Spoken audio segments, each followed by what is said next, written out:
Hello, everybody, and welcome to the TeacherCast Educational Network. My name is Jeff Bradbury. And I'm Nick Amaral. And welcome to Ask the Tech Coach, the podcast for instructional technology coaches. If you're in charge of professional development for your school district, then this is the podcast for you.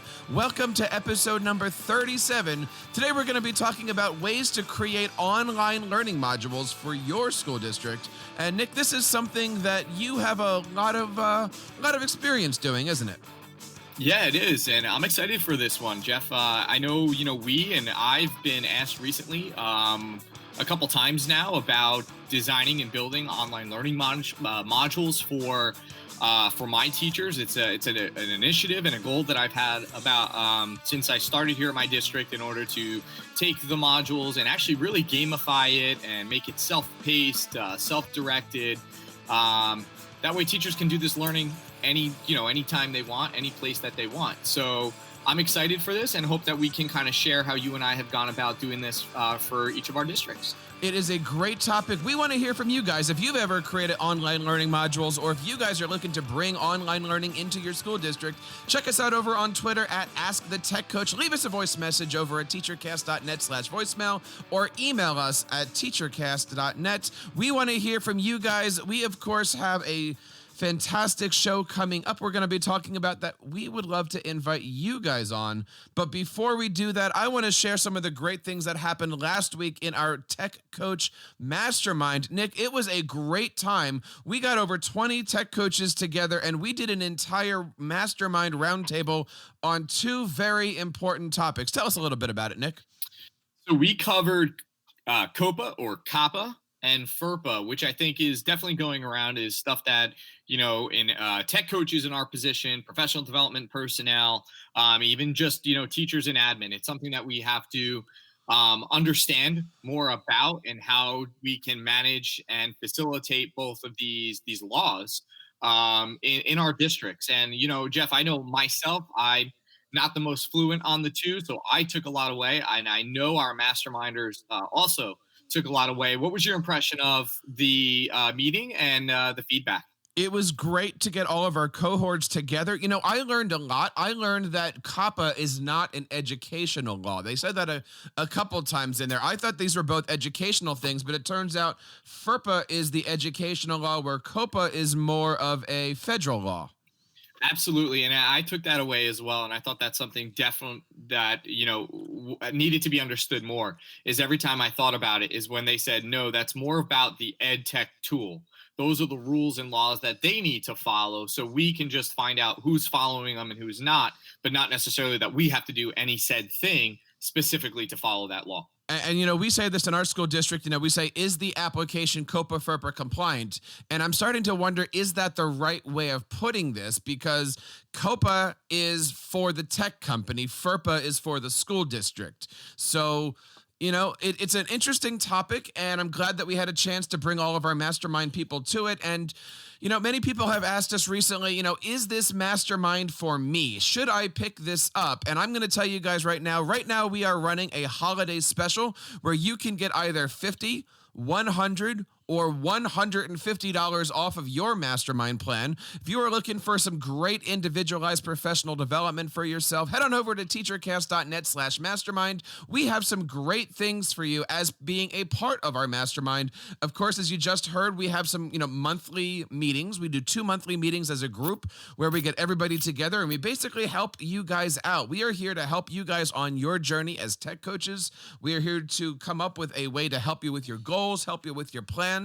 And we also offer additional times to get some one-on-one opportunities, whether it be by phone, by voice, by video, but we are here to help you out. In addition to that, we have some great freebies like our lesson plans, our templates, and much, much more. Nick, talk to us a little bit about some of the things that we can find in our exclusive mastermind website when it comes to our, all those online resources that we offer. So Jeff, we've put a pretty much a wealth of knowledge of different things together on the site, and that I think is easily accessible by anyone that wants to grab them. And it just became a place that we've started building stuff for our mastermind. So you can get, access to not only the free templates, but some lesson plan ideas. We've created things in S'more that you can basically just take and create with your and share out with your staff and your teachers. We put together a whole thing on COPPA and FERPA where you can go through and access some of the resources and videos and people we've been in contact to. That's all on there as well. We also have two courses that people can take. One on how to design a tech integration plan in their district, and another on the ins and outs of LMS. What is it? How do you use it? What can you do with it? And that's not geared toward any one specific LMS, but just the idea of them as a whole. And we're even going to be expanding on those topics throughout the year. For instance, today when we're going to be talking about online learning modules, we're going to be taking an entire look at that and putting that stuff on there. But there's only one way that you can have access to all that learning material, and there's only one way that you can get into these great professional development meetings. That's by going over to teachercast.net/mastermind. That's teachercast.net/mastermind. Join our mastermind today. We've got some great plans. You can use the promo code 50, 100 or 150, depending on what you're looking for. We, of course, offer 2-month, 6-month, and 12-month membership plans. Yes, we work with your school district. Yes, we work with all forms of payment. Anything that you're looking to do in the world of professional development, we are here to support you and your school districts. Check out teachercast.net/mastermind today. And Nick, I am really, really looking forward to today's topic. We are going to be talking about the 6 things that you need to do to create a successful online learning module. Nick, talk to us a little bit about our tech tip of the day. Sure. So it flows perfectly with this. And the whole idea is that before you get started and you start creating your online learning modules or courses, that it's not something you want to take lightly. So, make sure that you have talked to admin about what your approach is, how you're going to manage it, what the expectations and goals are. And then once you do that and you get into the creation aspect, even before you even create it, start promoting it. Because if no one knows about it and you just create it and you put it out there, they're going to kind of forget about it. They're not going to think that it's important. So spend that extra time to promote it like you would a conference or something, build the hype, build the energy, and then you'll start to see it take off. It is really easy for a tech coach to go out and create professional development. But the first thing that you need isn't even on this list. And Nick, that really is that school district buy-in, right? It's the idea that your school district needs to understand what is going on in the classrooms, and the school district needs to be able to say, this is how we want to see professional development given out in our schools. Yeah, definitely. And Jeff, we tossed this up as we kind of started thinking about, 6 steps you need to take to do this. This sort of came before all that, where we said, look, before, we're not even going to make that a step, because you need to make sure that this is in place prior to you spending the time. Because what we don't want to happen is you spend all this time putting it together and then admin doesn't approve of it, or the buy-in isn't there, or teachers don't want to go online and take online PD. I'd probably argue that one, but I think that, you want to have this step in place before you spend the time and the effort doing, the creation aspect. So let's take this down. Now, again, if you guys have any questions about any of this, if you're looking to learn how to do this yourselves, reach out to us over on Twitter at AskTheTechCoach. We are putting together a nice Twitter list filled with instructional technology coaches. We would love to add you to that list. Nick, let's kick this off. The first thing that we need to be doing is identifying the learning objectives. Why is that important? Because I think that's where all of our districts are built, right? We each have our own personas, our own atmosphere, our own, personalities, so to speak. So we have our own goals and objectives and initiatives of things that we find and value as important. And this goes from anything from, we have a district goal of we want all of our teachers implementing DI, to we have specific apps and programs that we pay for in our districts. And Jeff, I know you and I, our districts don't pay for the same exact apps or programs, or, I use Schoology, you don't. So you want to promote these things, and you want to make sure that these become part of the learning objectives of what the teachers are going to learn about in order to promote the overall essence of your district. You really want to figure out what is the objective. Is it a what PD or a how PD, right? And this is the Definitely. Same thing that we talk about on our podcast, right? Like, are we here creating a show to tell you what is the app, or how are you going to use the app? And I think those are two important things. I don't know. Have you ever created online PD, Nick, that was like in a 2-part where maybe part A is the what and part B is the how, or do you just vomit on a Schoology page and it covers everything all at once? Like what are some recommendations here for looking to start these things? Yeah, I think right before you get started, and trying to decide on your plan and how you're going to do that, I've always found it important to keep these things short, and I don't mean short in the sense that they have to be, 15, 20, 30 minutes, but I try to keep modules that are app-based or application-based that are promoting things and subscriptions and programs that we pay for in our district short enough that it gives them a little bit of content knowledge, a little bit of time to play, so they gain that little bit of background understanding. They try something out short and sweet enough that they get a hang of a quick little skill, and then they create. And to me, I love spending more time on the creation aspect because that's what they're going to bring back. And during the creation, they're doing more learning. So if it's app-based, I like to keep it short. But again, now if this is a bigger district goal or an idea like me, DI, we've been focusing a lot on that. I've built now 1 to 2, I think 2 modules that stem anywhere from, I think, 6 to 8 hours in length. So, but this is over the course of 2 different modules. So one is more background based, more discussion, more research based, and then the other becomes more implementation time. Wait a minute here. You've created a module for your teachers that's 8 hours long. So I believe it's 6 on one or 5 on one, 3 on the other. Yes. So how do you know that? Like, where are you basing that? Is that because it's 6 hours of video that they have to watch? Good question. So I think that's definitely part of this that we, and again, a lot of these podcasts, Jeff, when we start talking, we start to bounce a couple different ideas. So this isn't something we obviously have written down and planned for, but this is a great question because you're right. Before I go in, I want my teachers to know how much time they're going to earn, right? So everything for us is bought back in professional development time. So I go through during the creation time, and I say to myself, how long should it take in essence to read this article? Watching a video is easy, right? Because you can find a YouTube video, you can create one. It's going to tell you this is going to be 2 minutes or 5 minutes long. But when it comes to time to create and to discuss, it's hard to put a direct minute or second on how long we think that part is going to take. So I always err on the side of give a little bit more time. But overall, my modules should take anywhere from, 5 hours or 3 hours, depending on the part. And then when you put it all together over the course of 2 modules, they've earned 8 hours and learned all about DI. Not only learned about it, but they've created something and implemented it in the classroom. All right. So there's a lot in step. Wow, 8 hours. and these teachers are still asking you to come into the classroom every day. Wow, that is awesome.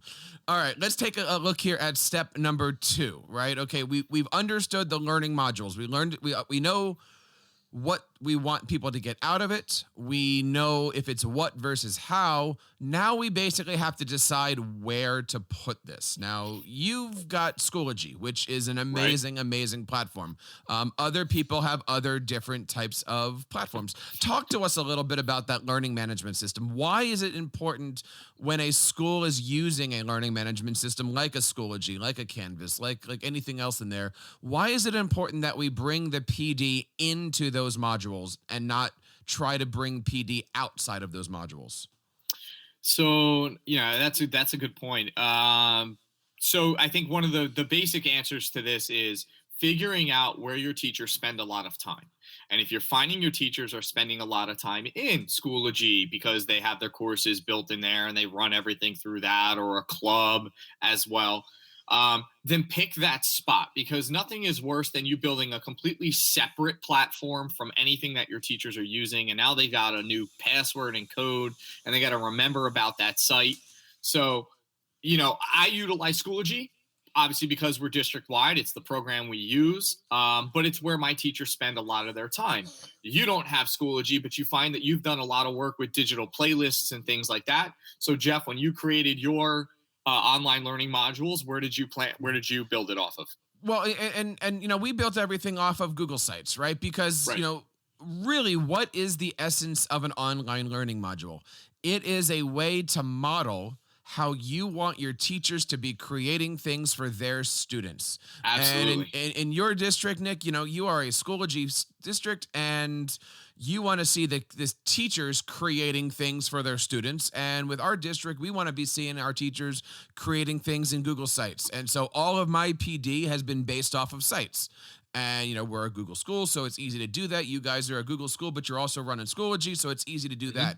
Always create PD, so that way it does kind of break that fourth wall, right? Like, okay, I know that I'm training in here, but really, oh, I didn't know Schoology could do this, or I didn't know that I could add audio to a Google site or something like that. That's hopefully going to then get their creativity going in their classroom to do things. Now, in your learning module, which of course can be found over on teachercast.net/mastermind, what are some of the things that you think about before, opening up Schoology, right? Like, let's say that, I'm going to create everything in OneNote. I'm going to create everything in a Google site or in school. What do I need to have really before I open up the platform to start to build?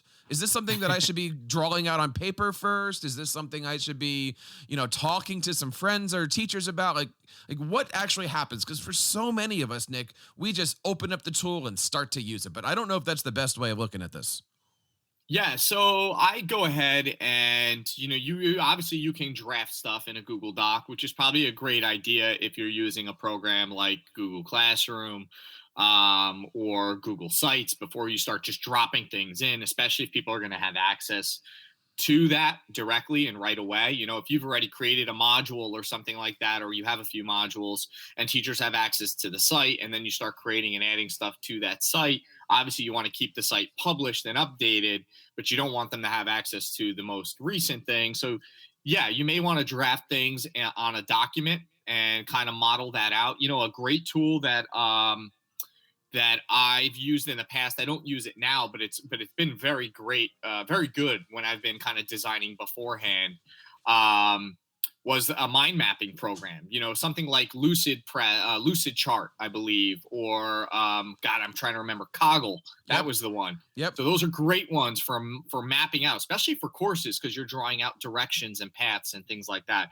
I'll be honest, in Schoology, I create from an unpublished view. So basically what's happening is it's just hiding what I'm currently working on, but everything else is up to date. So that's great for me, because even though I'm creating it in the model and I'm going through kind of my steps, teachers can't see that. They don't have access to it, so that I don't have to worry about them accessing and getting a hold of anything before it's totally complete. But you want to draft your ideas, and you want to start thinking about, okay, what's the progression? What do I need to include?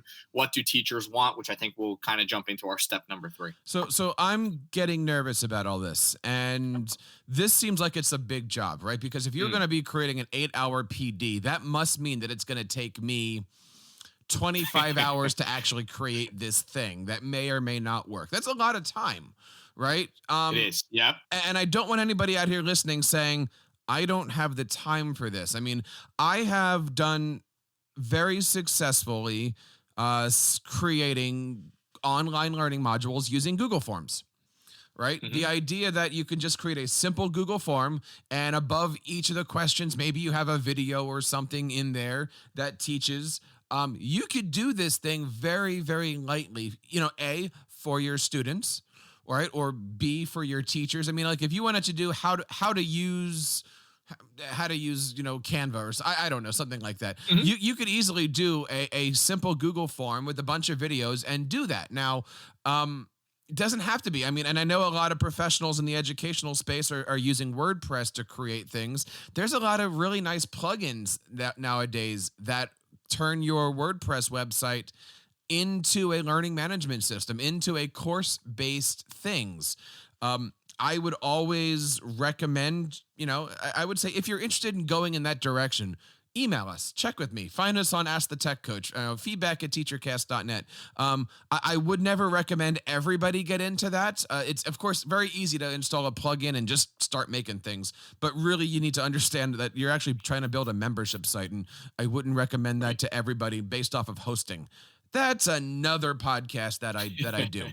But I think the biggest thing for the step 2 is number 1, figuring out where you're going to do things. And again, it's usually a no-brainer. If you're a Schoology school, if you're a Canvas school, if you're a Google school, if you're a Microsoft school, you basically know where you need to be putting your PD, which, as Nick said, then just leads us into that step 3, integrate steps 1 and steps 2. Integrate what your teacher needs and how does it fit into that module, and how do you create things? Nick, talk to us a little bit about what goes into our third step here. Yeah, so I love, step 3 as sort of the crowdsourcing idea. So Yes. this is where, what you said as before we even get started, the promotion aspect, this is built into step 3 as well. As you're promoting this out, hey, I've got this idea, this is what I'm building, and I'm in the process of, what do you want to learn about? And Jeff, this goes into tech integration plans. This is, hey, all that time you spent building that survey and finding out teacher needs and wants and where they are in certain levels of, beginner, advanced, on Google Apps. Well, this is your chance to now build the modules on those things. So what do your teachers want? What do they want to learn about? What are the topics that they are interested in? Those should become modules. And then the other piece is, what are the things that teachers are always asking for? And Jeff, I always find teachers are asking for time to collaborate, time to meet together, time to share, time to discuss. They just want co-planning time.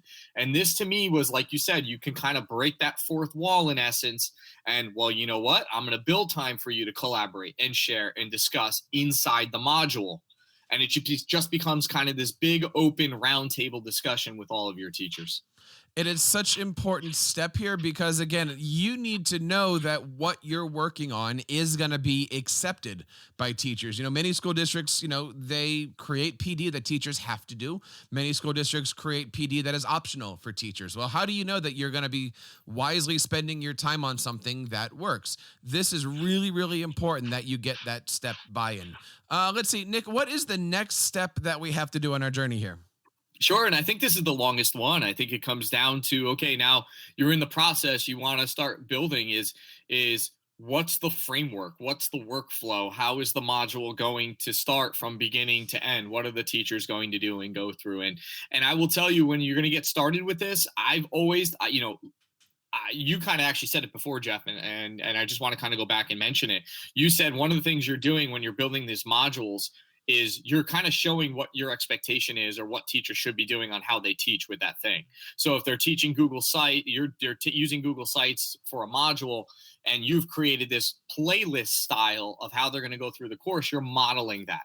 So for me, I use gamification, pieces of gamification in my created modules, and that's me modeling gamification and self-paced learning and badging and all that stuff. So you can utilize that. I will say use Blooms. I mean, Blooms is modeled out for you from beginning to end on how people learn and, gain background understanding going into kind of synthesizing and application and creation. And that's your steps right there. Just figure out what they're going to do with it.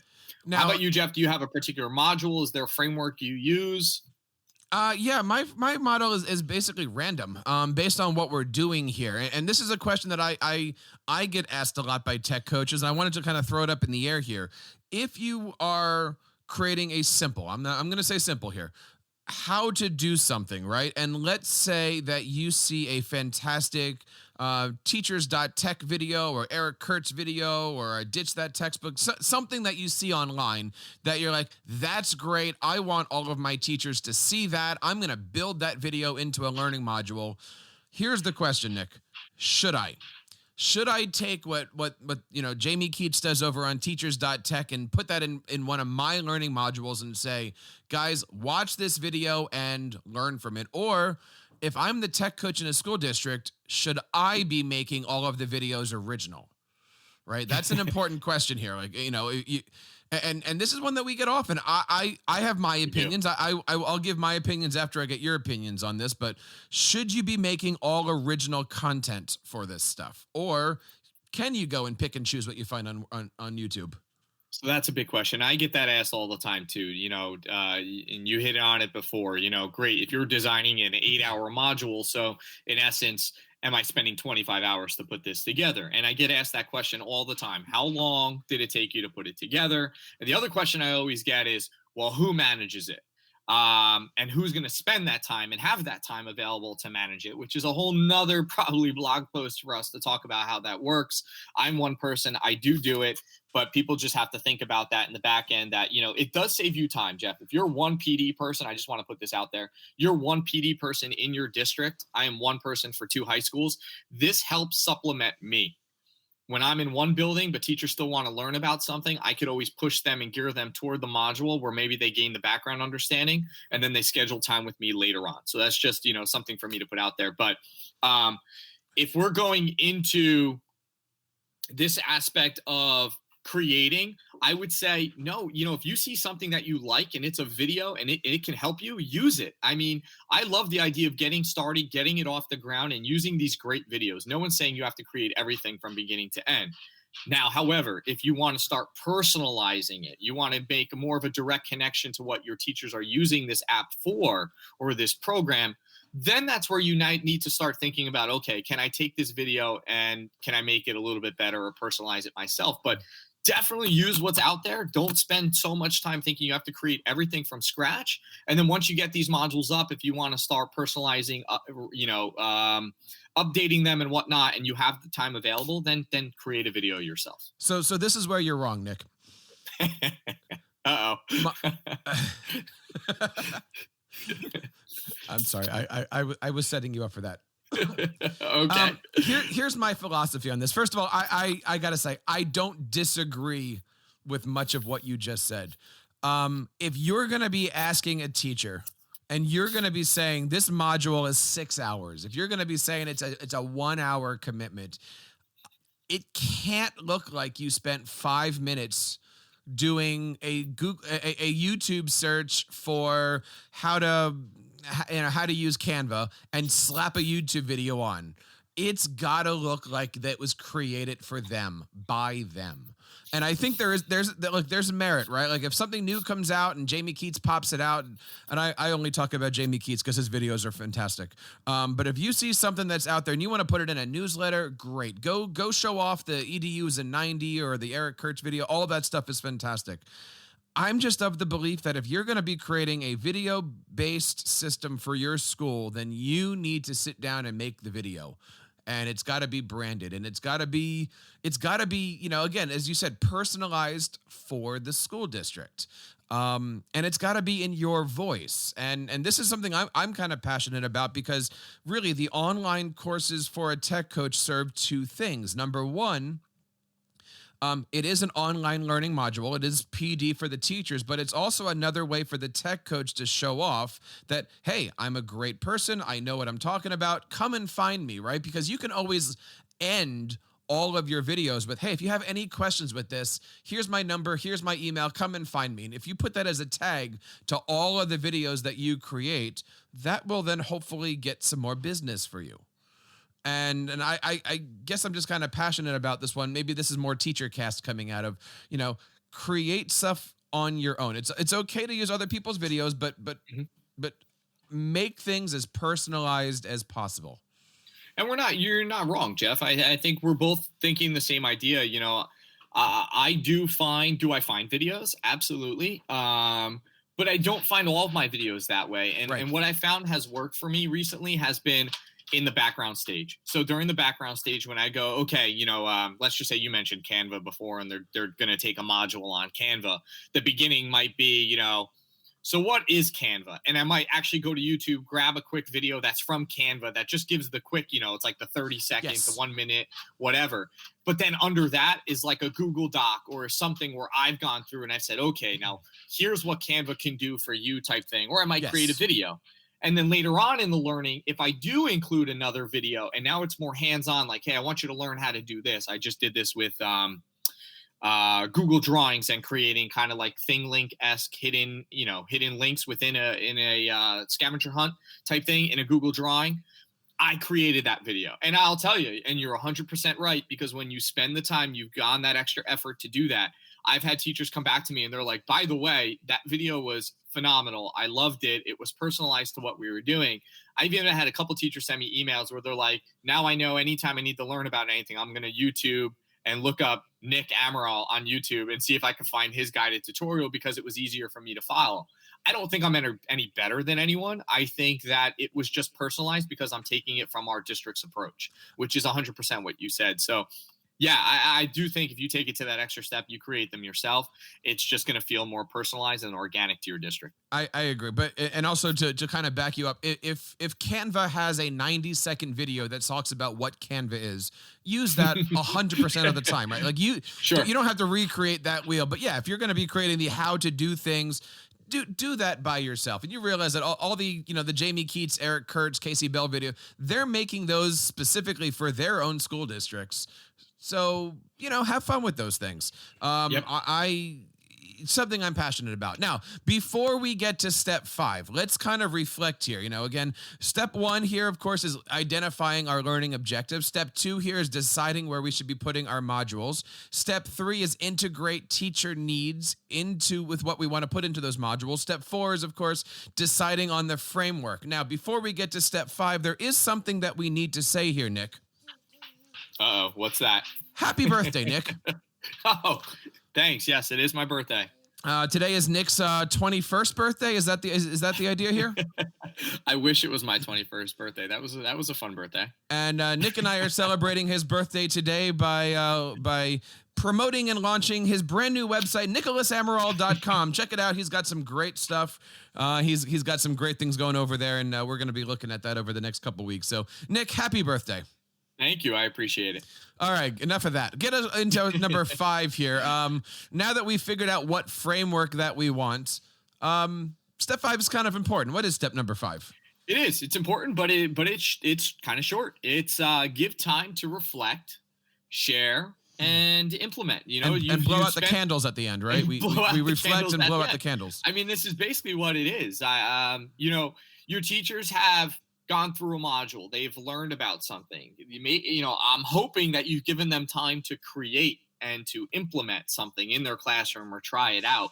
And if they have, give them a platform to come back and reflect on it. How did it go? Did they like using the app? Did they, whatever it was, get them sharing the examples. Nothing's better than a teacher showing what they did or what they created with other teachers that then say, oh, I can do that too. Let me try that. And then they jump into the module. They learn, they create. So 3 things you want them to do in this step. You want them to be able to get back to implement something, to share that creation, and then to come back and reflect on it. And I think the most important thing that we can do here is to look at step number 6, which is highlight their accomplishments, right? It's not easy to get them to do it. It's not easy to get them to finish it. But when they do, highlight their accomplishments. And this could be badging. This could be recognition. This could be coming into a faculty meeting and giving out a certificate or having a sticker or, anything like that. Maybe they get an extra prep period or something. I don't know. But what have you found? Because you get into badging, don't you? I do. And again, it's part of the overall, background here of gamifying professional development. So I use badges. Again, the badge signifies is like a digital certificate. It signifies how many hours they've earned and what they've accomplished through the task. Teachers get it in sort of like this backpack in Schoology so they can open up and see all of the badges they've earned. But I've got teachers, some that will print them out and post them on their doors or their rooms or add it to their email signature and things like that just to make it kind of fun. And again, you're just highlighting the accomplishments. I usually leave a spot for teachers to reflect and to share the creations and what they implemented. And I always take those things that they post on there as well and what they've created and share. And I usually tweet them out and I'll usually share it in the district. Like, hey, check out what so-and-so did with, their DI lesson or whatnot, something like that. So again, I spend a lot of time with the highlighting aspect. That's all behind the scenes, but it goes a long way into promoting what you've done. We want to know what you guys think about this topic. This is something that we're going to be diving into over the next few months, actually. We're going to be unpacking some of these things. Maybe we'll do a whole show just on applications. Maybe we'll do a whole show on how to make a framework. We want to know what you guys are looking for. Of course, this is Ask the Tech Coach, and all of our topics, really come from you guys, our listeners. We want to take a moment and say thank you for joining us and for being a part of this. Please take a moment and go over to your favorite podcatcher and hit the subscribe button, like us on your social media.